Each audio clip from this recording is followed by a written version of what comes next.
Assalamualaikum warahmatullahi wabarakatuh. Perkenalkan, saya Abu Qasim Aliswala. Saya dari mahasiswa magang dari Universitas Muhammadiyah Surakarta. Di sini saya akan sebagai fasilitator Bu Ria. Saya akan menyampaikan materi yaitu tentang sistem operasi jaringan. Kemarin kan sudah dijelaskan sudah disampaikan materi di sebelumnya, yaitu tentang pengertian dan karakteristik dari sistem operasi jaringan. Selanjutnya saya akan menyampaikan jenis-jenis sistem operasi. Jenis-jenis sistem operasi jaringan yaitu ada dua, yaitu ada closed dan open source. Closed yaitu perangkat lunak atau software yang dipublikasikan tanpa diberikan kode sumbernya. Pada software jenis closed hanya terdiri dari file binary saja, tanpa ada ruangan untuk mengakses ke kode sumber software tersebut. Jadi untuk closed itu kita tidak bisa melihat atau mengedit kode-kode di dalamnya. Untuk jenis open source yaitu istilah yang digunakan untuk software atau perangkat lunak yang membuka atau membukakan kodenya dapat dilihat oleh penggunanya dan membiarkan penggunanya dapat melihat bagaimana cara kerja dari software tersebut, serta penggunanya juga dapat memperbaiki atau mengembangkan software tersebut menjadi lebih baik lagi. Untuk open source kita bisa mengembangkan. Jadi untuk open source ini kita bisa membuka kodenya dan mengedit di dalamnya juga.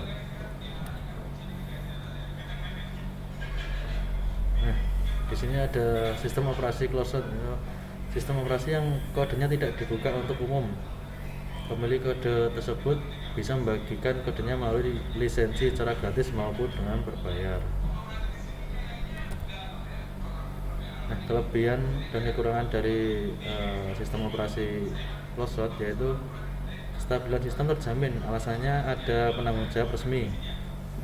Jadi sistemnya lebih stabil karena yaitu tadi berlisensi.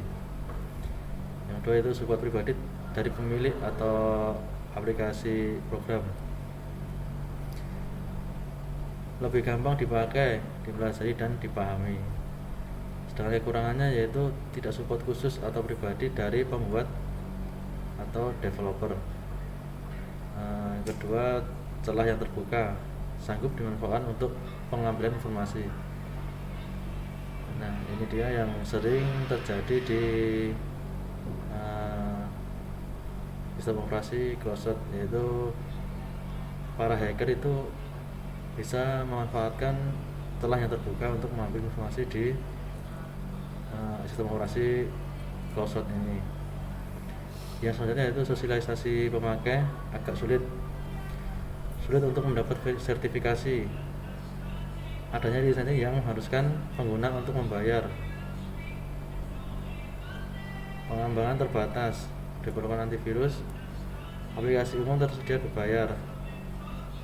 Deteksi kelemahan aplikasi menunggu feedback dari pengguna. Biayanya lebih mahal. Ini yang sering terjadi karena banyak aplikasi di sistem operasi closed itu rata-rata berbayar, dan sistem operasinya juga pun harus menggunakan lisensi atau penggunaannya untuk berbayar. Ada beberapa contoh sistem operasi closed yaitu ada MS-DOS, Windows XP, Windows Server 2003, Windows Server 2008, Windows 7, dan sekarang itu lebih banyak digunakan yaitu Windows 8 dan Windows 10.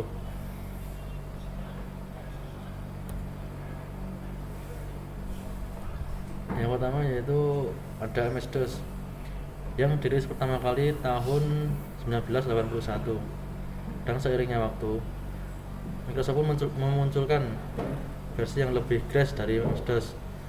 Tidak kurang hingga 8 kali Microsoft memunculkan versi-versi crash MS-DOS dari tahun 1981 hingga Microsoft menghentikan firma MS-DOS pada tahun 2000. MS-DOS merupakan salah satu kunci keberhasilan Microsoft dalam memproduksi perangkat lunak dari sebuah perusahaan kecil, membuat bahasa pemrograman ketika didirikan hingga menjadi sebuah perusahaan perangkat lunak yang seolah menguasai dunia. Adapun kelebihan dari MS-DOS yaitu lebih gampang menciptakan folder bersama subfoldernya. Yang kedua yaitu dapat melihat file di suatu hard disk atau folder secara keseluruhan maupun yang di hidden. Dapat mengopi file lebih cepat dibandingkan sistem operasi berbasis GUI atau Graphic User Interface, dan menampilkan aktivitas yang lebih realistis dibandingkan Windows. Alasannya beberapa komen dari Windows itu sendiri mengadaptasi dari DOS, misalkan command virus untuk menyembunyikan atribut. Yang selanjutnya yaitu perintahnya sederhana untuk digunakan, dan DOS tidak memakan banyak ruang pada hard drive, biasanya hanya sekitar 8 MB untuk instalasi penuh. DOS ialah operasi sistem yang mendasari pada semua hari produk Windows, mendiskontokan baris NT, Win 2000 dan Win XP, dan sistem operasi DOS lebih murah tentunya dan gratis kalau ada koneksi internet. Untuk kekurangannya yaitu risiko kehilangan file lebih besar kalau kita sedang ceroboh atau tidak fokus. Yang kedua yaitu tampilan kurang menarik, pengoperasiannya masih berbasis teks, tidak ada GUI, tidak termasuk DOS Shell dan pihak ketiga GUI.